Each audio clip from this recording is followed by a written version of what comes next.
අප තානාපති පුරවන්න මොහොන් පීරිස් මහත්මයාට අපේ මේ 10 පිරිසවලා වචන ස්වරූපයක් ප්‍රකාශ කරන නිසා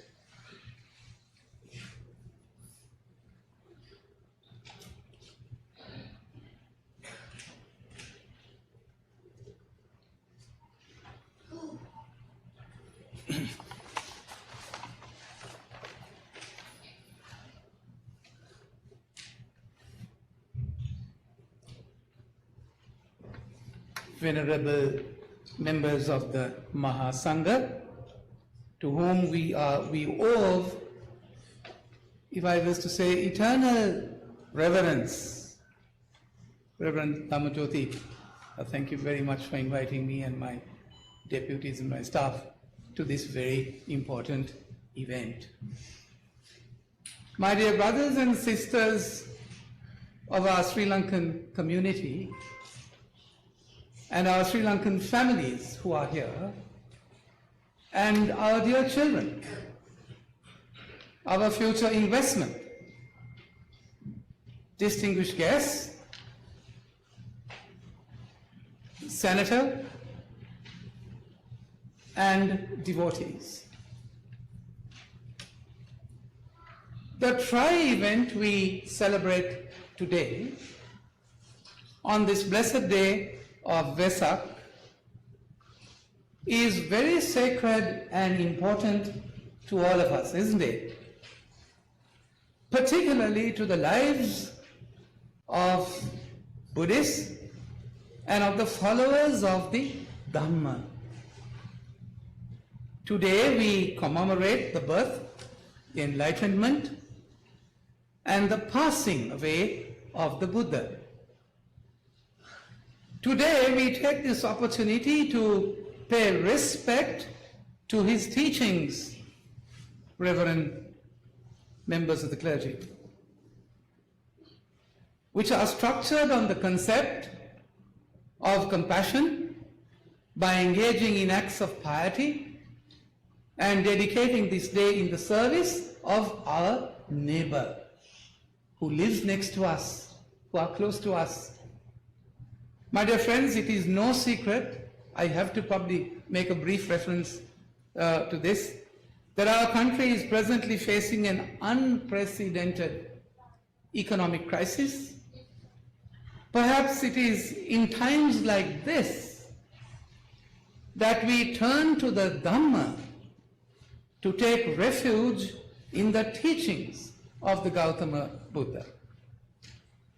I'm sure you will agree that this is the time that we must unite, put aside all our differences and demonstrate solidarity, friendship,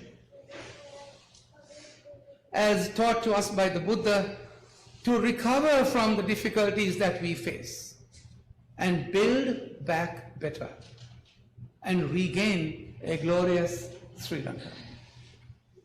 It is not easy as I say it, but I surely have the path to doing so. It has been given to us by the Buddha, by the teachings of metta, of loving kindness, of karuna, compassion, mudita, sympathetic joy, and upekha, equanimity. The Sakyamuni teaches us that it is a real privilege to be born human, being amongst all the millions of forms of life. It is that secret, my dear children, that we are born human.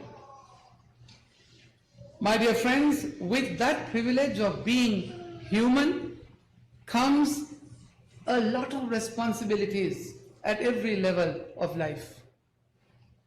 The Buddha puts it in very graphic terms by the example of the blind sea turtle who would spring to the surface once in every several hundreds of years. The Buddha compared the chances of being born human to the chance of that blind sea turtle's head emerging from the water. That's how unique humanity is. and which casts in one, so that we are cast in one species. So this reflection, my dear friends, only shows the importance of the unity of the human family, we all as one, and the need to protect our environment ingrained in this way of life.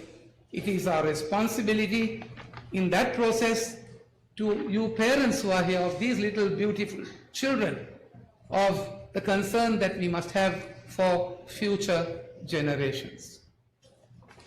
My dear friends, I might remind you that it was just a fortnight ago that we celebrated the 24th anniversary of the adoption of the historic resolution of the day of Vesak in the United Nations.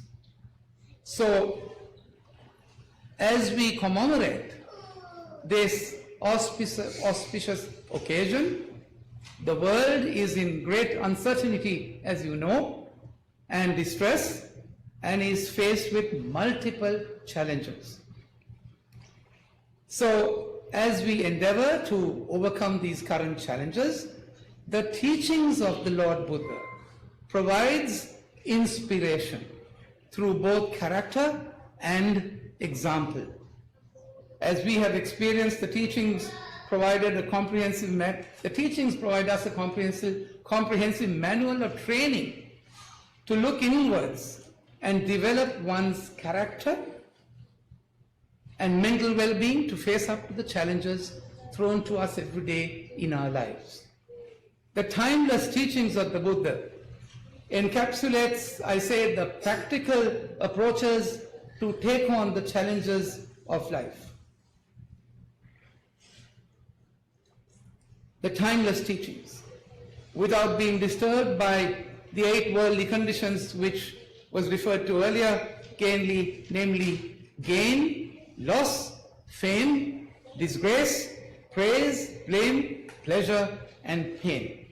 As the Lord Buddha explains in the Mangala Sutta, he says, a mind unshaken by worldly vicissitudes, sorrowless, stainless, and secure, stands victorious, and that, he says, is a great blessing.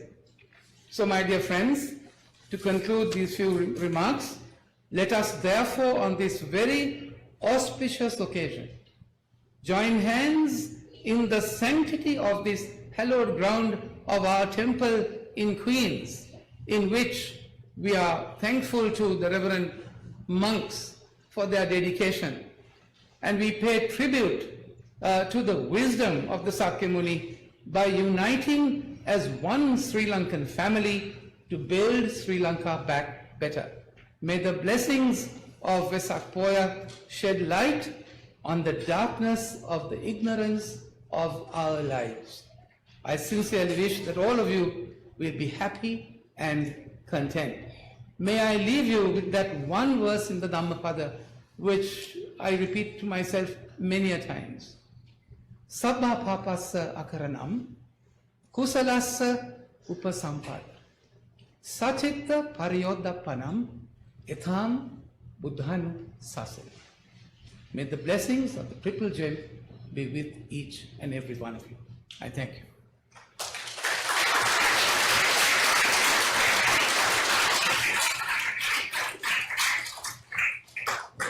Thank you, Honorable Pieris,